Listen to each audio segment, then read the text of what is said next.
All right, let's be on the record in case number 2020-CR283, captioned State of Kansas versus John Dunn. Would the parties announce their appearances, please? May it please the court, Candace Alcarez appears on behalf of the state. May it please the court, Your Honor, Josh Allen on behalf of Mr. Dunn, who appears with me via the Zoom platform. All right, we are here set down for a sentencing today. The record should reflect that we were all in court by Zoom back on October 16th, at which time the defendant changed his plea from one of not guilty to guilty. I inquired and accepted that, ordered a pre-sentence investigation, and set it for sentencing today. I've received that report. The critical findings are as follows. The sole count of conviction is one of possession of methamphetamine. That's a severity level 5 drug felony. The defendant's criminal history score was found to be that of E as in Edward. That would leave him with a presumed sentence per the special rule of a prison sentence, given special rule number 26 being the third or subsequent felony drug possession conviction, and an underlying presumed range of 18, 20, or 22 months. If Mr. Dunn has to do his time, he'll be eligible for up to 20% good time credit, subject to post-release supervision of 12 months. If he's granted probation today, it would be for a period of 12 months to community corrections. And I don't see special rule number 26 often, counsel. My understanding is it's a presumption of prison, but the court can grant probation without a dispositional departure. Is that correct, Ms. Alcarez? Judge, I wasn't really sure on it, so that's why I emailed Mr. Allen to make sure that we did have something on file in case we didn't need it, but I thought it was presumed prison because of that requirement, so yeah. Right, all right. I just covered the bases just in case. Mr. Allen? Judge, I think you're correct, but in an overabundance of caution, I went ahead and filed a motion just to preserve the record. Again, I don't think anyone's going to appeal this one way or the other, but I wanted to do that just to be cautious as possible. Sure. Okay. All right. So, excuse me. With all that being said, Ms. Alcarez, any additions, corrections, or challenges to the findings of the pre-sentence investigation? I do not have any, Judge. Mr. Allen, same question.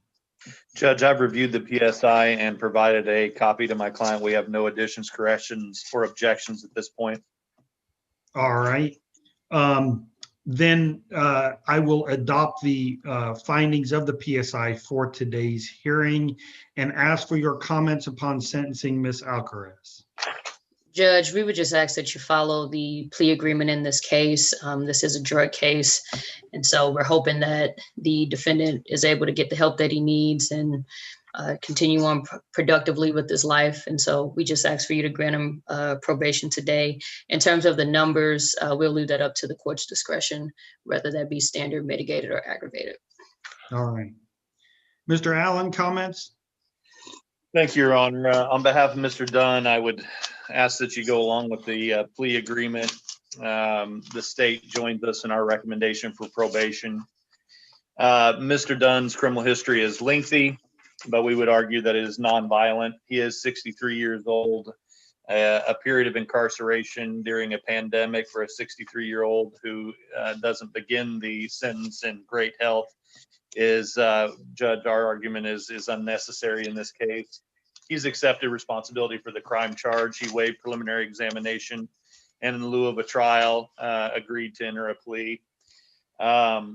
And he did serve some time in custody, enough to get his attention. So because of all this, Judge, we would ask that you grant him a contract of probation. Community corrections will be sufficient enough to assure Mr. Dunn receives help that he needs to not, again, offend, Judge. So that's our recommendations today. Right. Mr. Dunn, now is your opportunity to tell me anything you want me to know in mitigation of your sentence today. All right, man, say, Your Honor. All right, thank you. All right, Mr. Allen, you know any legal reason why I should not now proceed to sentencing? No, sir, Your Honor. All right.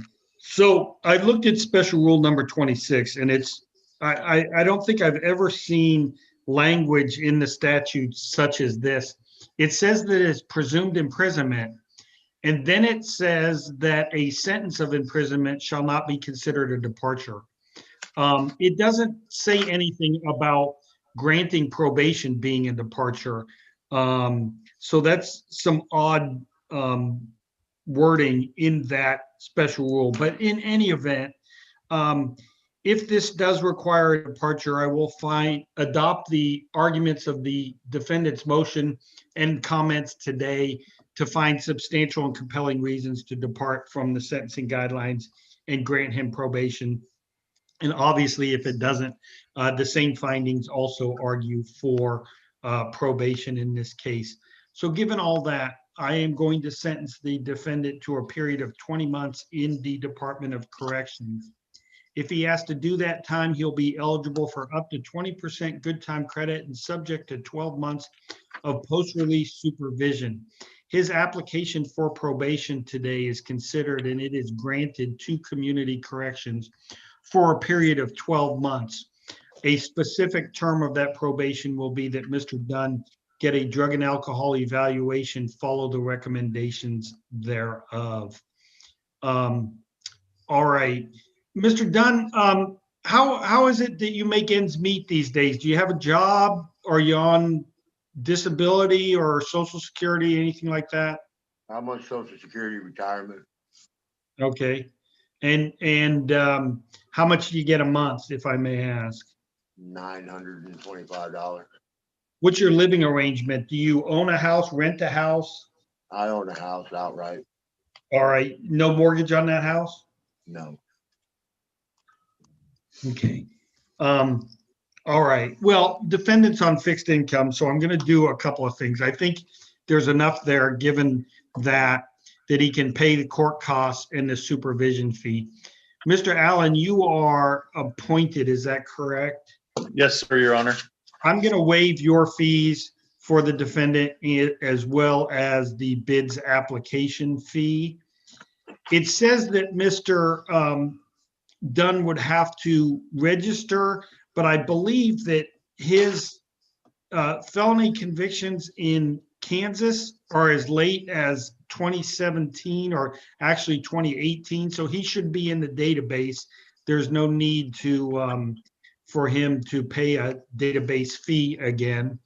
I take it, Ms. Alcaraz, the drugs were not tested? Judge, let me check real quick. I don't believe they were. I got a thick criminal history stack here. No, I do not see drug testing documents in my file. Okay, so all he's going to have to pay, it looks like, is the court costs and supervision fee. There is no fine, no other fees necessary. Mr. Dunn, if I ordered you to pay that at, let's see, that's going to be about $320, give or take. If I ordered you to pay it $50 a month, that should get you off before, or get you done before you're off probation. Is that something you could make? Yes, Your Honor. All right, I'll order that the cost be paid at the rate of $50 a month. What do we know about jail time credit? He's got 13 days credit. You agree with that, Mr. Allen? Yes, sir, Your Honor. All right, he'll be granted that jail time credit. All right, Mr. Dunn, you have 14 days from today to appeal anything you don't like about your sentence. You also may seek expungement of this conviction after a period of time following successful completion of probation. As a convicted felon, it's prohibited for you to own or possess a firearm, certain kind of deadly cutting instruments like dirks, daggers, switchblades, basically knives that could be considered deadly weapons. If you have any questions about that, I'm sure Mr. Allen can answer them for you. With that, Ms. Alcaraz, anything I've failed to cover? No, Judge, I just want to make sure I heard you correctly. In terms of the payment per month, you said $50 per month, right? Correct. Okay. Yep. Then I am good on my end. Mr. Allen, anything? No, thank you, Your Honor. I appreciate it. All right. Mr. Dunn, good luck to you.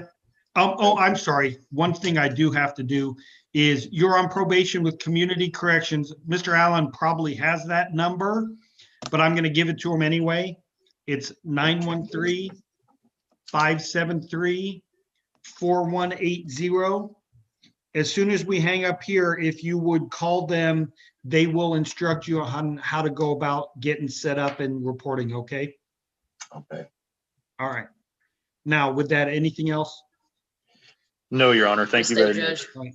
We are adjourned. Thank you, everyone.